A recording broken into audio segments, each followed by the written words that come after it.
Bienvenidos a un nuevo capítulo de ¿Sabías qué?, en el que vengo a contaros un poquito más sobre las partículas, que son esas animaciones que vemos cuando cogemos o tenemos determinados objetos o bloques o utilizamos pociones, encantamientos, ¿no? Aquí estáis viendo unas de ellas, que son las animaciones que vemos cuando estamos cerca de un árbol de cerezo.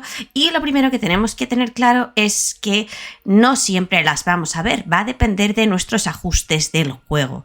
Me voy a salir y me voy a venir a los ajustes principales, desde donde tenemos que asegurarnos para verlas adecuadamente que nuestros aspectos de gráfico tienen activadas las partículas. Lo podemos tener en reducidas, mínimas o todas. ¿Cuándo vamos a cambiar estos ajustes? Pues cuando el juego no nos cargue demasiado bien, porque tengamos un ordenador que es poco potente y demás, pues este suele ser un ajuste que modificamos y que va a afectar a todas esas partículas que vemos.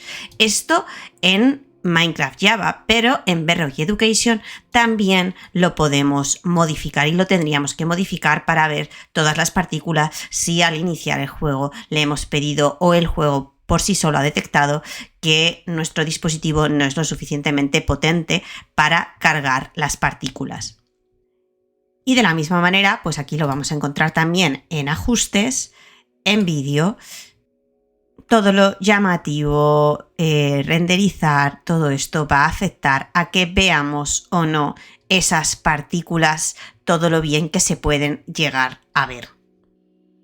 ¿Qué tenemos que tener en cuenta con las partículas? Pues lo primero, que no son un bloque en sí mismo y que son estructuras en dos dimensiones y siempre van a seguir al jugador, por lo que nos lo coloquemos como nos coloquemos, van a seguir esa vista y siempre las vamos a ver. Como no ocupan espacio, no nos dan ningún tipo de problema a la hora de construir o de crear cosas. Se pueden ver a una distancia de 32 bloques, más ya no se advierten de la misma manera. Y si queremos ver todas las partículas que hay disponibles en el juego, podemos usar el comando de partícula. No voy a entrar muy en detalle porque no os voy a mentir, lo he intentado usar un par de veces y a mí nunca me acaba de funcionar del todo, pero simplemente que sepáis que existe y que se puede utilizar. También las partículas nos pueden servir para saber qué bloques hay alrededor, porque por ejemplo, si colocamos agua, ¿no? Como vemos aquí, si excavásemos vamos a ver que los bloques abajo gotean ese agua y lo mismo sucede con la lava, ¿no? Y si estuviésemos caminando y detectamos estas flores cayendo, pues sabríamos que nos estamos acercando a un bosque de cerezos. Como referencia, también comentaros que el repetidor de redstone sí que emite partículas, puede llegar a emitirlas, mientras que el comparador nunca las va a emitir. ¿Veis estas partículas que se emiten cuando lo activamos? Mientras que el comparador simplemente va a estar activado o no sin emitir esas partículas de redstone, características también de cuando usamos el polvo de redstone y está activo o no. Como curiosidad, también comentaros que la primera partícula que se incluyó fue la que vemos en la animación cuando rompemos un bloque. Esta que veis aquí.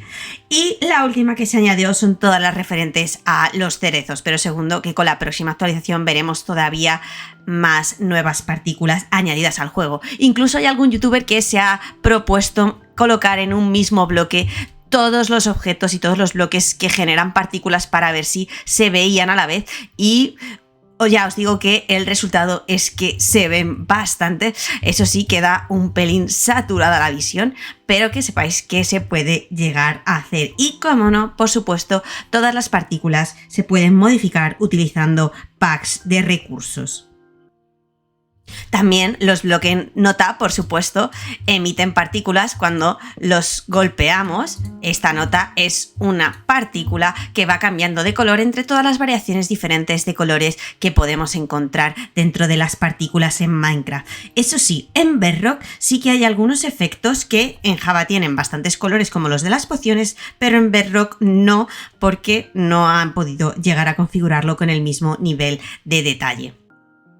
¿Cuál es vuestra partícula favorita? ¿Cuál es la que consideráis más útil? Yo la verdad que sinceramente cuando entro a jugar me encanta encontrar un buen bosque de cerezos simplemente para estar ahí viendo caer las hojas. Me parece súper relajante, pero también al mismo tiempo ver la lava y el agua cuando estás cavando en una mina y recogiendo recursos creo que es de lo más útil que tenemos en el juego. Espero que os sirva el vídeo y nos vemos en el próximo.